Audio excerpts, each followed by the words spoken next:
is Australia. This fucking language. Let there be 1,000 blossoms bloom as far as I'm concerned. But I ain't spending any time on it. Give him a Valium. Don't stop wearing the Speedos. You're listening to DECODE, the Betoota Advocate's new podcast series for those Australians who have tuned out or never tuned in to the dark arts of federal politics. It's called being, you wouldn't believe it, a goddamn bloody adult.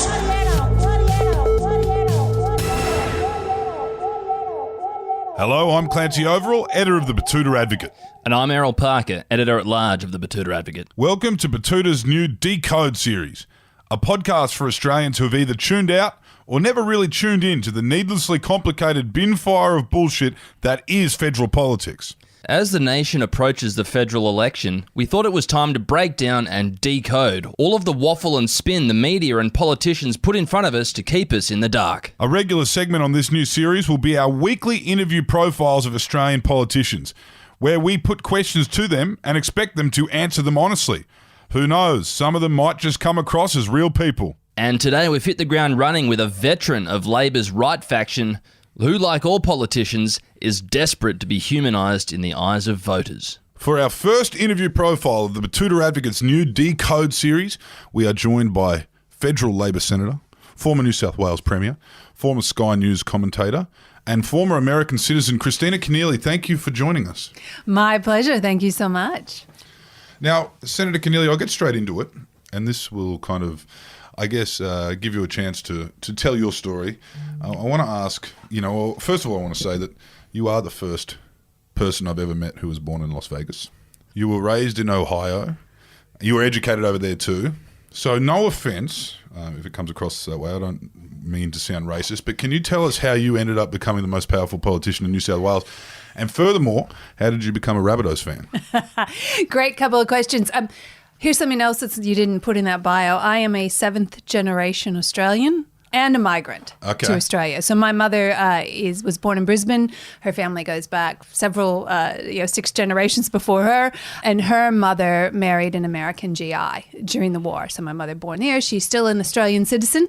But bizarrely, when I wanted to move to Australia in 1993, I called up the Australian Embassy and they said, sorry, you have no claim to come here because under the law that existed at the time, women could not pass on Australian citizenship by descent. Really? Only men could. Right. So I came as a migrant to Australia, having met my Australian husband, one Ben Keneally, at a Catholic World Youth Day in Poland in 1991. Okay. So we do know, I think you've just revealed who won the Battle of Brisbane was your American grandfather. Although he does claim he introduced fried chicken to Australia, which I suggested perhaps another military guy by the name of Colonel Sanders might have had more to do with it. He's certainly got a few shops around. He was only a Kentucky colonel, wasn't he? Which that's an honorary title. Yeah, I think so. If I'm not mistaken. So you met at the Catholic World Youth Day in Poland. Home of John Paul II. Yep. Yeah, he very, was very there Catholic too. country.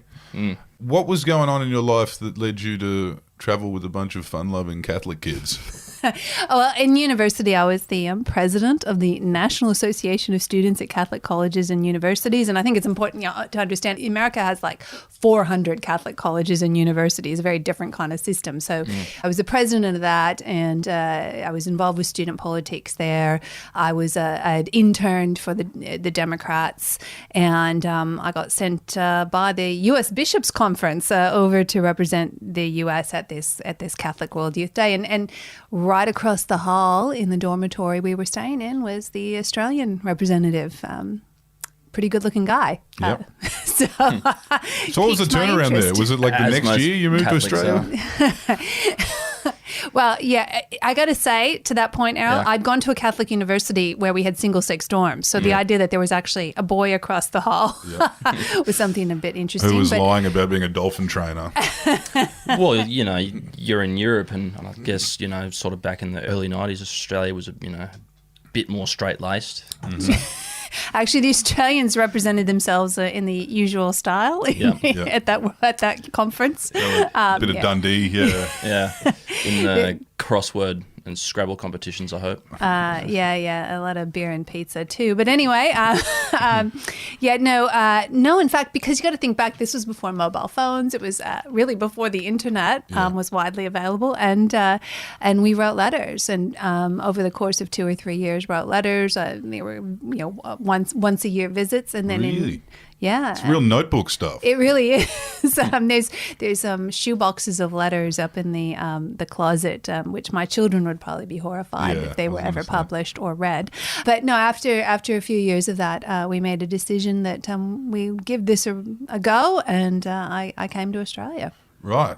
Can you tell us how you then got involved in politics? Because that's not the first thing recent migrants do, as you, I guess. Well, yes and no. I've met a lot of recently arrived migrants who do get involved in politics, and partly because a lot of people get involved in politics because they've been able to come here as refugees or asylum seekers as a result of a government making a decision. You know, you think about Bob Hawke after Tiananmen Square, you think about Malcolm Fraser in Vietnam.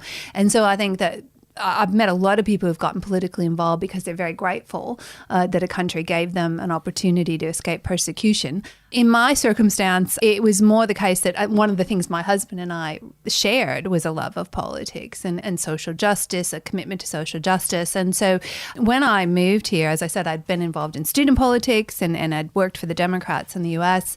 And so when I moved here, it was 94, and there was a lead up to the 1995 New South Wales state election. And Ben was, in fact, a party secretary in his local area in Gladesville. And I walked off the plane and straight into letterboxing and envelope stuffing. And there's a great story from that campaign in Gladesville when I was volunteering in the campaign office, and the then leader of the opposition, Bob Carr's office, rang the campaign office. I answered the phone, and they chatted to me for a few minutes, and then they asked to speak to the campaign director, and they said, "Get that woman with the American accent off the telephones."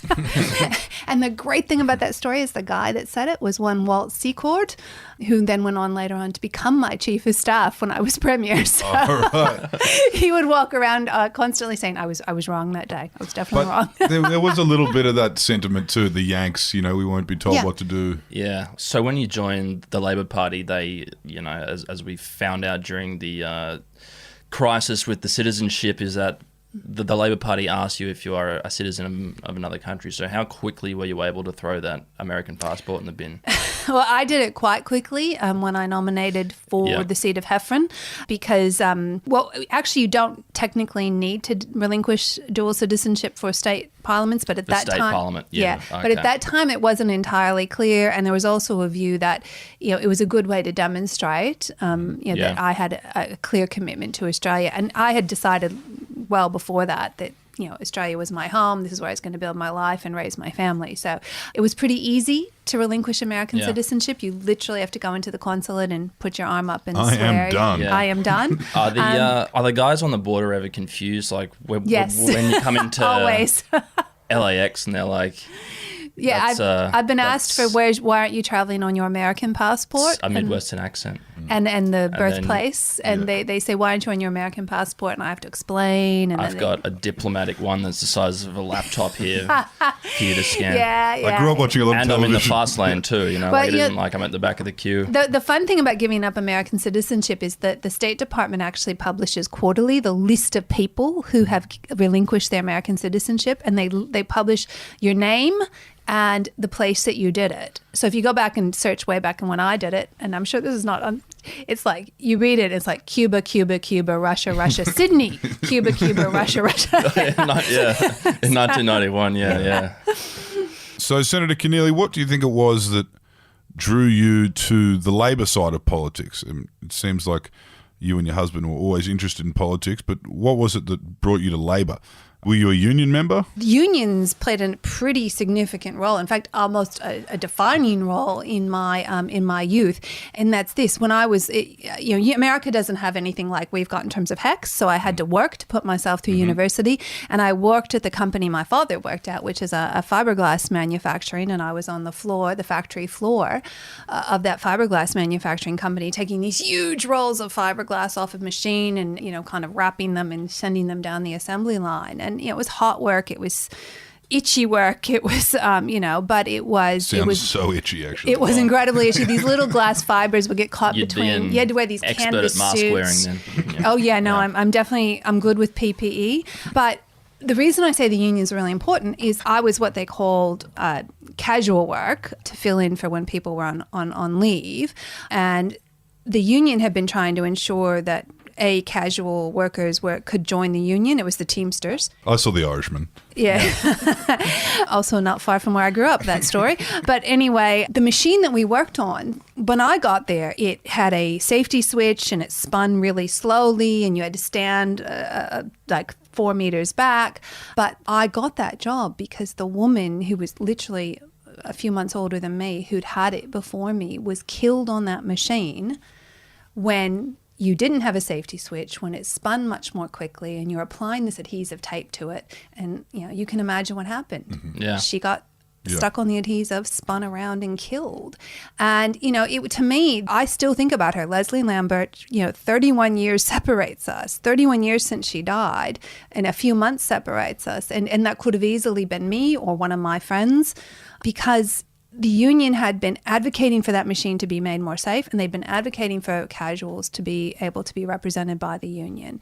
And so when I think about the role of unions, things like advocating for better pay and conditions, absolutely essential, but they also advocate for things like workplace safety. Mm-hmm. And it literally means that I'm sitting here today because a union was really fighting. In their case, they only became successful after that tragic, horrible workplace death. So it shouldn't have to be too late.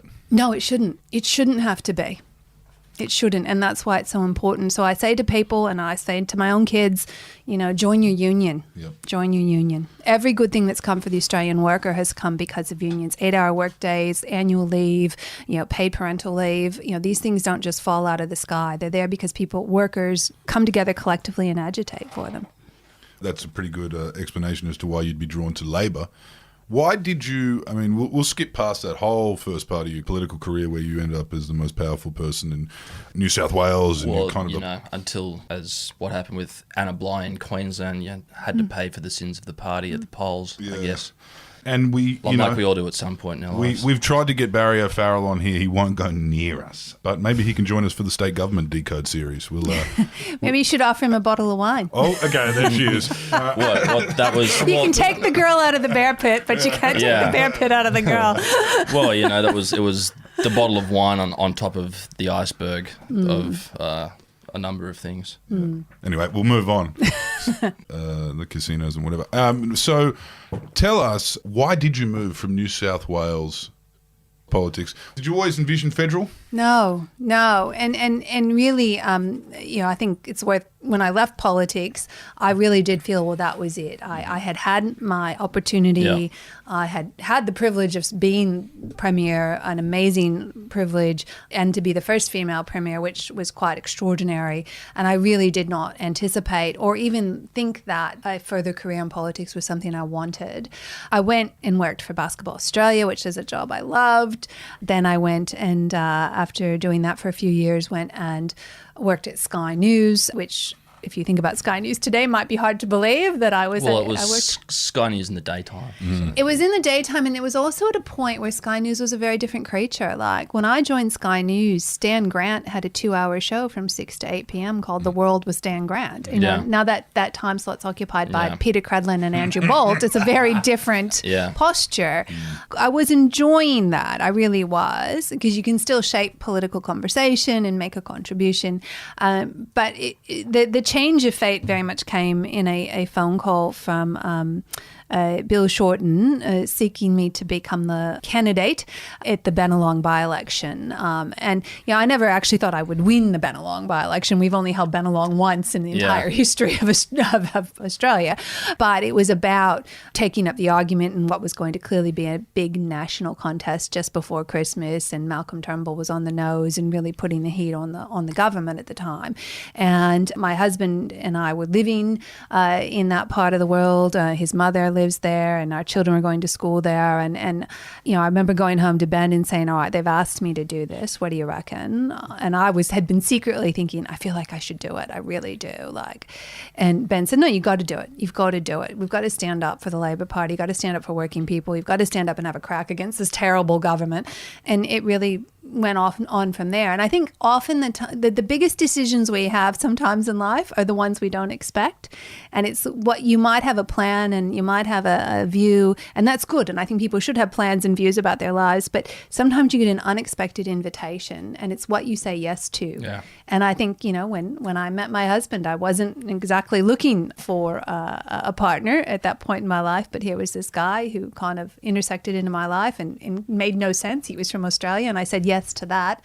And that was an amazing change of my life. And Great the same way with thing, words. Well, actually, he had what I considered at the time the worst pickup line, because I will confess, as an American, growing up in America, I had not heard of Tom Keneally. And that's probably a terrible thing to admit. Did he say, do you know who I am? No, he told me, though, how this is 91, he told me how Steven Spielberg had just taken the rights out to his uncle's book. And I thought, Yeah. A, I don't believe that, and B, that's the worst pickup line ever.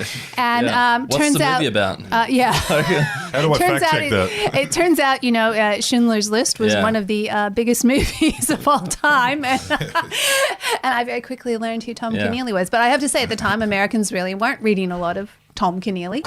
So, yes. North Shore authors just weren't really landing in the States at that point. Now, can you tell us, as it stands now, you're a federal senator, you filled the void of, I'm going to say it, Shanghai Sam Dastyari. He found Just himself, wrong place, wrong time. Wrong time, yeah, wrong place, wrong time, wrong phone. Found himself in a bit of mischief, and you take the short ball straight into the Senate. That's where you've been for how long now? Since 2018. 2018. Why are you having another crack at the lower house? That's what I want to ask. I mean, what can you do in the lower house that you can't do in the Senate? You're already the deputy Senate leader for the opposition. You're the shadow minister for immigration. You've got some of the biggest titles in your party. Why do you want to go back down to the ground and hand out letters? Well, there's two answers to that. One, the more general answer, is that I miss what I love about politics is the opportunity to represent a community and to be part of a community and stand up and fight for them, to be with them at their saddest moments and at their greatest joys, and to help them fix problems. That's what politics, the best part of politics is. Still, if I reflect on my state career, it's the things that you did that I still remember. The bus stop we got outside the Graphic Arts Club on Coward Street in Mascot, the school crossing at Banks Meadow Public School, where, those things just so fundamentally change communities. And so I miss that. The Senate's important. The committee work's important. Estimates is fundamentally important. But for me, what really drove me into politics was the ability to represent people and agitate and fight for them. And it's harder to do that in the Senate. It's a bit more academic. It's a bit more remote. As I say, it performs an incredibly important function. It's not one. I'm in some ways, as you point out, an accidental senator. I ran for the lower house. In the middle of that, Sam imploded. There was a vacancy. The party said, "Can you step up and fill it?" But I think the other issue is specifically the electorate. Fowler is in southwestern Sydney. It's a place that and a community I know from my time as Premier and Planning Minister and Disability Minister. I know the state members out there. I know the community leaders there. And it is the most economically disadvantaged electorate in Australia. It has, housing costs that are similar to the rest of Sydney, but it has, in terms of average weekly earnings and family household earnings, it's much lower. Its challenges are acute. The people are amazing. The opportunities are there if they had structural support, things like affordable housing, things like cheaper childcare, things like cheaper energy, things like TAFE and apprenticeships and university places. And they've never had a senior minister. They've never had a minister represent them. They've never had a cabinet minister represent them. And this is an opportunity not only to stand up for a community, but stand up for a community at the most senior levels of government where they've never had a voice.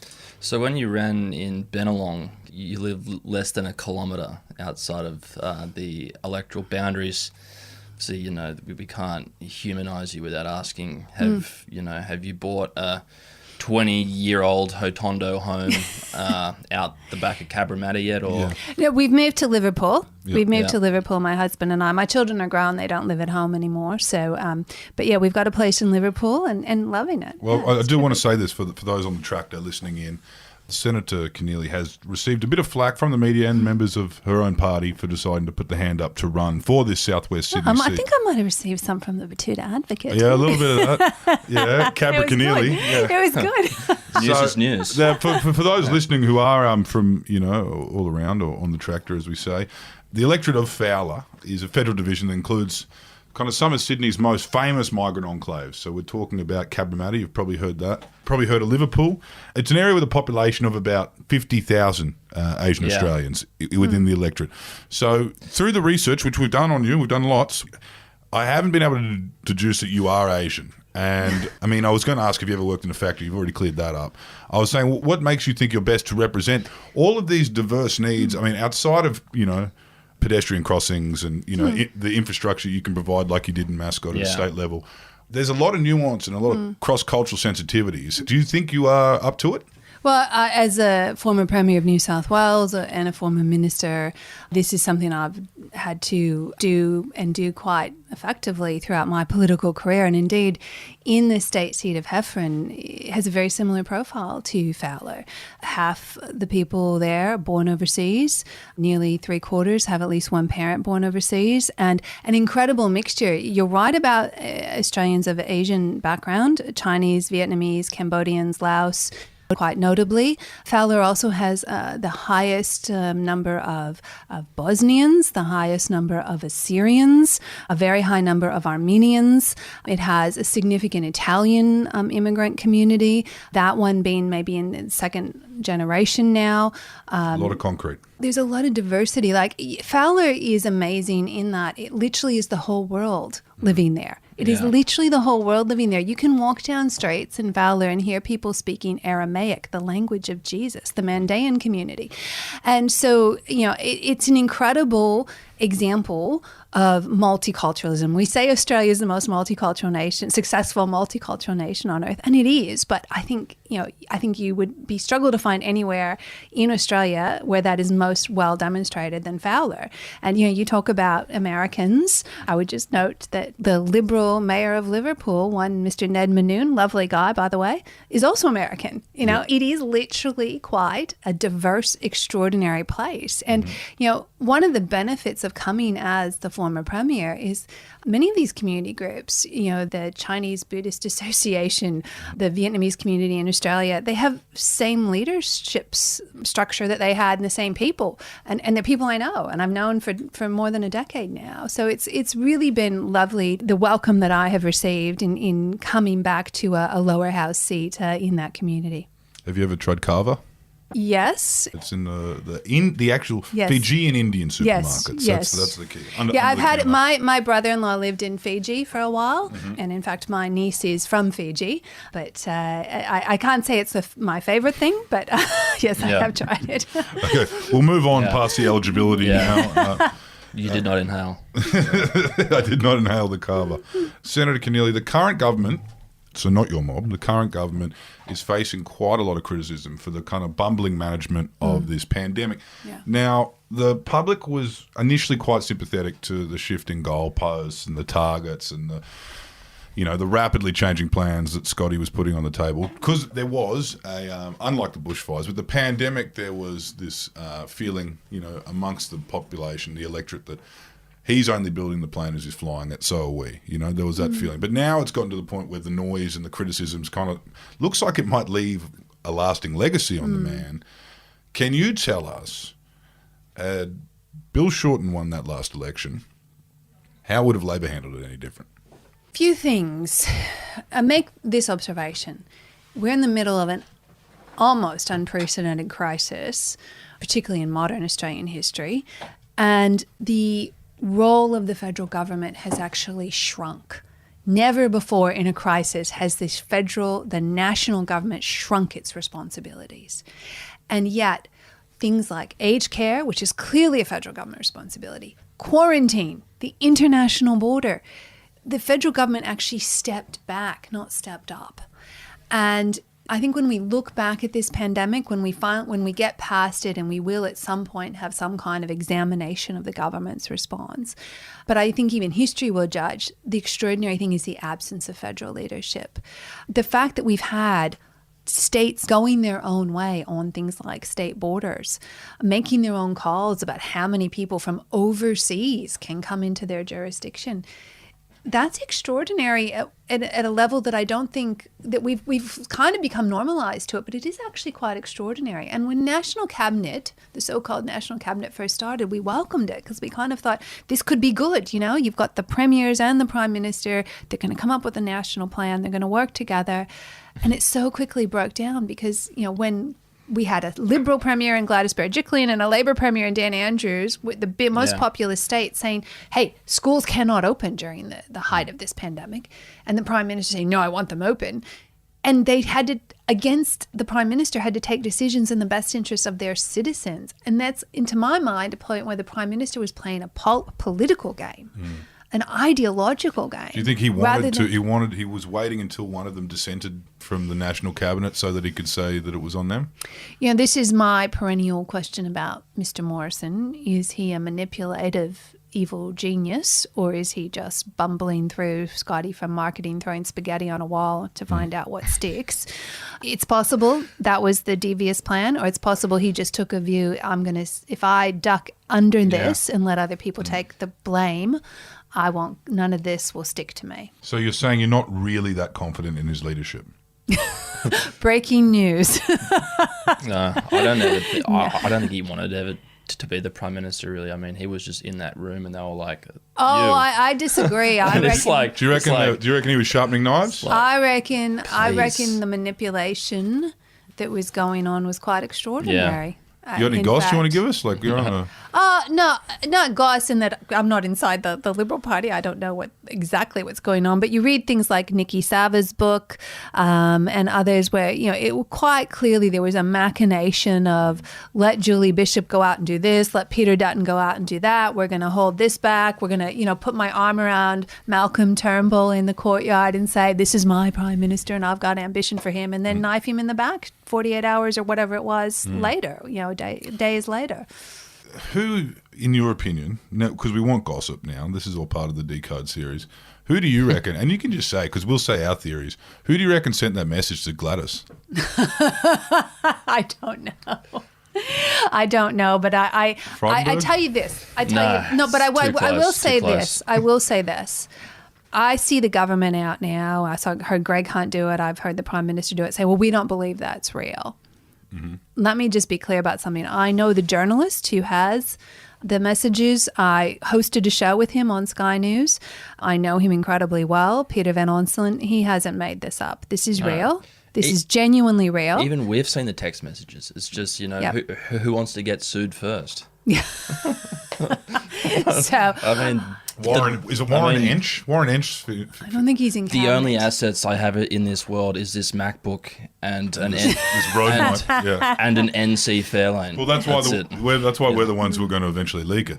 But do you think that there's like something happening right now? Do you think there might be a collapse in the near future? Because he has a way of coming back, as do a lot of leaders, and we've seen it. We see it with Labor as well. We see it with Peter Beattie was a great example of this. Come out and he'd apologise, he'd back up, he'd come back, and then there'd be a dead cat on the table. It was a bit more subtle when he did it. He certainly didn't host press conferences with Boris Peter Johnson. Beattie had a gift. Yeah. Who wants to talk about Expo again?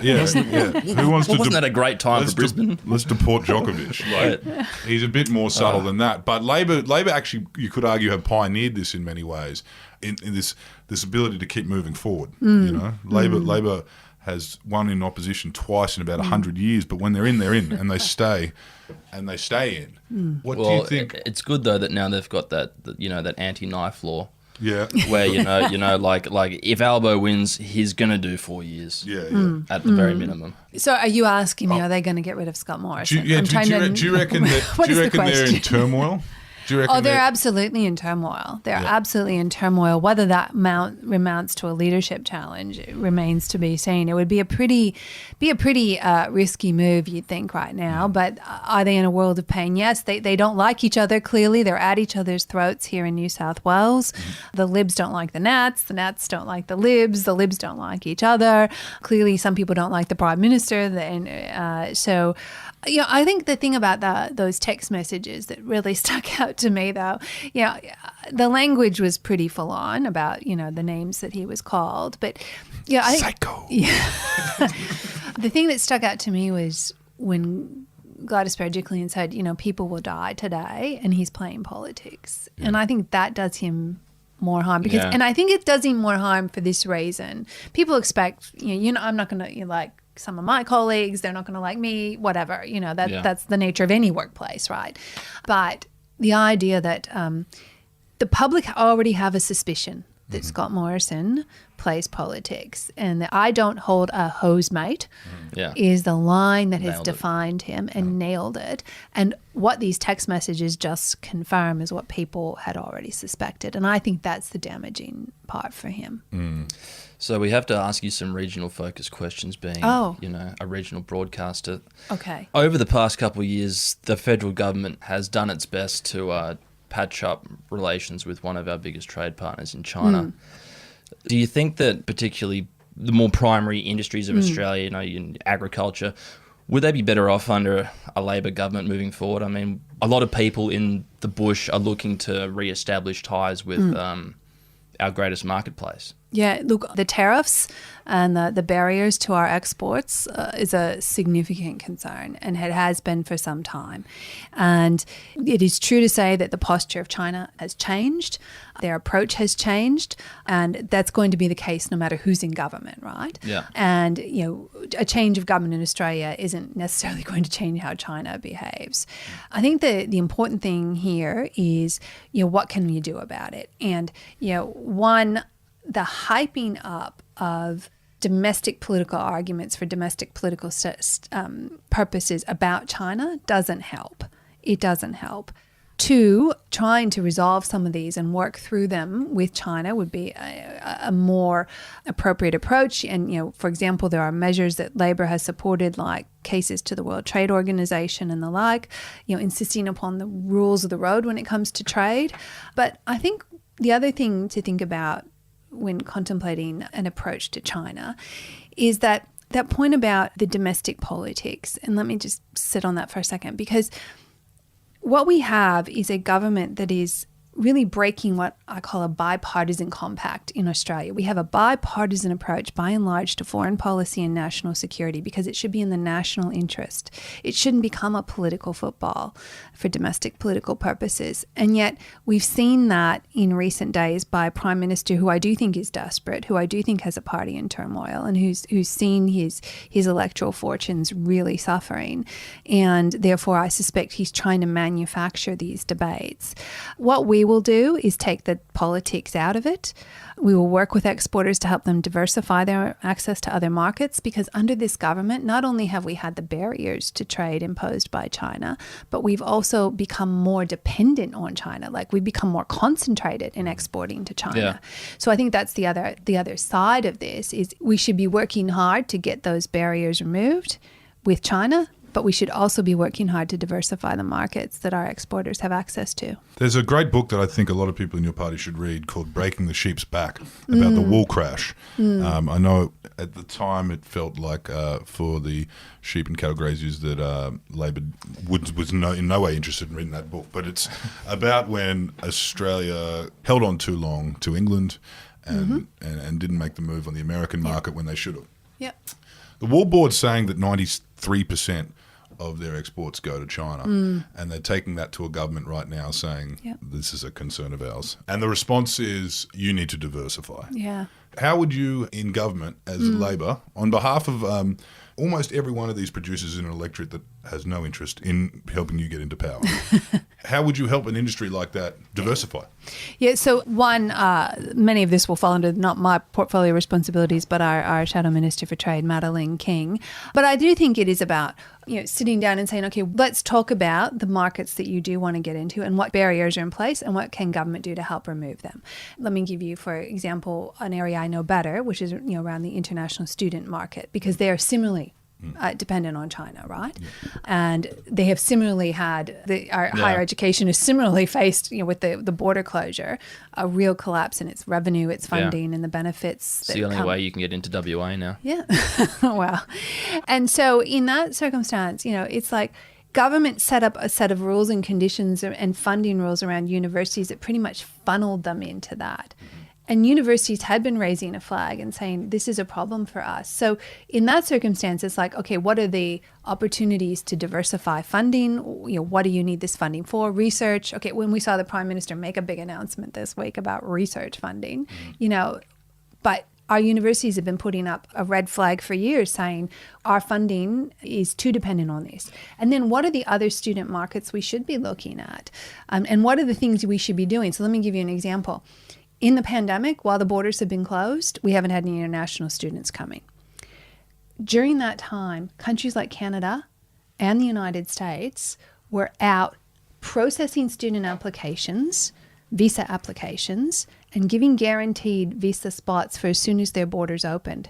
So not only did we lose all the people that would have come here during the pandemic, we now have potentially lost a whole lot of people who would have come next year when the borders are hopefully fully opened, because other countries made changes to their rules and their processes. And when you talk about wool, I don't know wool well enough, but I imagine that there are changes around rules, whether it's in trade agreements or bilaterals or multilaterals, where you could facilitate things. The power of government to remove barriers, to give opportunities to people, whether they're exporters or a kid who wants to go to university or a mum who wants to access cheaper childcare, all of these things are the role that government can play to remove barriers and give people an opportunity to get ahead. Yeah, I'm sorry I stumped you with wool. I mean, I know it's not your expertise, and I'll be asking Little Proud these same questions, so he's coming on in the next couple of weeks. What I do want to ask you about is, something much more close to your heart is, aside from the policies that Albanese outlined in his press club address, what do you personally want to deliver? Outside of your electorate, you can look at your local stuff and you can talk about what you want to bring the people, in Fowler. But for the Australian people, the one thing that you would like to deliver? We need to reset the migration program. Yep. The borders have been shut. This is an opportunity that Australia has never had before and may not have for many years into the future. And why do we need to reset it? Because over the last 2 decades, our migration program has grown increasingly reliant on temporary migration. Yep. We risk becoming a guest worker nation where we have people who come here, a permanent temporary class of people who do not have access to the rights and the services that Australians enjoy. Australia has always been a country built by permanent migration. People came here, they settled, they started businesses, they raised families. John Howard said, you either invite someone to come here permanently or you don't invite them at all. Over the last 2 decades, though, we have just grown increasingly reliant on temporary migration. Before the pandemic, there were 2 million temporary migrants in Australia. That was projected to grow to 3 million within a decade. Yeah. And we saw during the pandemic, didn't we, what that meant? Those international students lining up at food banks and charities, people just left with nothing. Especially, too, in the bush, you've got all these small towns like Billawheeler that, had some workers from overseas and then just got taken away overnight. I mean, is that part of where... I think that is a whole nother question on the... And you ask... what is something else I want to do as Minister for Immigration? Resolve the Billawheeler family circumstances. That is just $40 million in counting that we've spent on trying to export a family that the community wants. And in fact, the father's Nades, who I've met, the family, he's a forklift driver. Hey, let's not get kids, maybe get someone who's got the license. $40 million could buy a periscope on one of our new submarines. Like this, in 20 whenever. Well, and how about the Park Hotel? Would you like to see them going back? I would like to servicing, the roving travellers of Well, I think Australia. The amount of money that we have spent on keeping people locked up in hotels is something the government really should answer for. And, the one thing where I will agree with Peter Dutton, when he was Minister for Home Affairs, he was starting to get people out of those and let those people live in the community. Yeah. It's better for the taxpayer. It's better for those people. A lot of these people are in immigration detention because they're actually waiting to go somewhere else. Some of them have offers to go to the United States under the deal that we've got with them. And so the government needs to explain why they're keeping those folks at something like $900 a night locked up in a hotel. It's not good for the taxpayer and it's not good for them. No. But my next question is, who's going to pick our fruit if we don't have Pacific Islanders to enslave on $70 a week? Well, we shouldn't be. I think exploitation there is the problem. Exploitation there is a huge problem. And when you talk about temporary migration, one of the problems around having a guest worker kind of model for employment is that people are vulnerable to exploitation because of their temporary status. And that, whether they are working cash in hand in a pub in Sydney or picking fruit on a farm in the Northern Territory or Queensland, if they have a temporary status, if their visa condition ties them to an employer, if they're employed by a labour hire company, they're just so vulnerable. So, for example, a couple of bunk beds in a shipping container. That's if their wages have been eroded entirely by these spurious charges around accommodation and food and things that really just mean they end up working for a few cents in an hour. Yeah, charging them for the beef strog. Yeah. I've got to say, I've met a lot of farmers who have tried to do the right thing, and they're often undercut by these labour hire companies. And so things like labour's, we want to have a national registration scheme for labour hire companies. We welcome the Fair Work Commission decision recently to ensure that people working on farms have to be paid the minimum wage. I think there need to be more to be done around enforcement and inspection of those conditions. But the Pacific Labour Scheme, which brings people in from the Pacific Islands to work here temporarily to be able to send money back home, it's actually a really great idea. Yeah. Badly implemented by this government. It works if it's done properly. That's right, because it works not just to provide the labour that we need for horticulture, but it actually works to provide money that gets remitted or sent back home. It should be part of our Pacific Step Up, and if Australia is not engaged with the Pacific Islands, the blunt reality is other countries will step in to fill that space, and China will be one. You want that international airport in the Solomon Islands? Yeah, there's going to be a Chinese aircraft carrier in Port Moresby, and we're going to turn around and be like, how did this happen? Now, we've touched a lot of hot button issues today. Thank you for being so honest and open. I'm going to finish this interview now with potentially your bread and milk moment. Oh. I'm going to ask you, Morrison couldn't name I don't the eat bread, so... Well, you're lucky because the cuisine we're about to talk about doesn't involve that much gluten. Lastly, Senator Keneally, can you please tell us the key ingredients in the iconic Vietnamese cuisine known as gui kun? No, I can't. Rice paper rolls, ladies and gentlemen. I don't speak Vietnamese. In fact, one of the hang-ups of growing up in America is you don't particularly get encouraged to learn a lot of second languages. I have some very Especially nascent Spanish. But, Toledo. Toledo, Ohio, yes. I guess you'd be learning how to... Pierogies. Toledo is Hungarian, German, and Polish. Right. Quebecos. Or they're not far. Do you have any of those kind of Milwaukee Dutch? Like, there's a The Pennsylvania Dutch, they call them, which are really Germans. Well, in fact, in my family background, I do, yes. But no, Toledo is heavily, well, at least was when I was growing up. It's probably diversified a bit, but heavily German. My father's family is German. So, the most astronauts come from Ohio. It's got the highest number of astronauts. Well, yes. Neil Armstrong is from Ohio. We could go through a list of famous people from Ohio if you want. I'm not sure if your listeners would be that interested. Drew Carey? Drew Carey. Katie Holmes, the actress. Yeah. In fact, her dad was my basketball coach, and her older sister was one of my good friends. Wow. So there you go. We got the goss today. In fact, I'm going to make a bold claim here. I reckon I'm one of the few people who knows both sets of Tom Cruise's in-laws. That's pretty hectic. There wouldn't be too many people on the planet that know the Holmeses Of and course. the Kidmans. Oh, wow. That is, that's Yeah, impressive. Nicole's dad was in the Labor Party before. He was a Labor Yeah. Party supporter before he passed away. And Yeah. and I know Katie's family quite well. So there Rightio. you go. Well, the people of Fowler will go. They'll vote with their feet after hearing that. Yeah. America's just a, it's just a small version of Australia. It really, is. isn't it? Um, It is. South Canada, we call it. Everyone knows each other. Thank you for joining us today, Senator Keneally. It's been a great chat, and Yeah. thank you. You are now the first politician that we've interviewed in this federal election run-up that will be known as the DECODE series. Tune in this week. We are decoding the Labor Party as a whole. I know we did a bit of that in this interview, but we'll be going top to bottom, from the Tree of Knowledge to Balmain, and further west to McMowan, as we also call him in the Betoota Advocate. Thank you for the joining Labor us. Party was founded in Balmain. I just need to get that in Okay, before you well, talk to any Queenslanders. Yeah, we'll agree to disagree on that one. Yeah.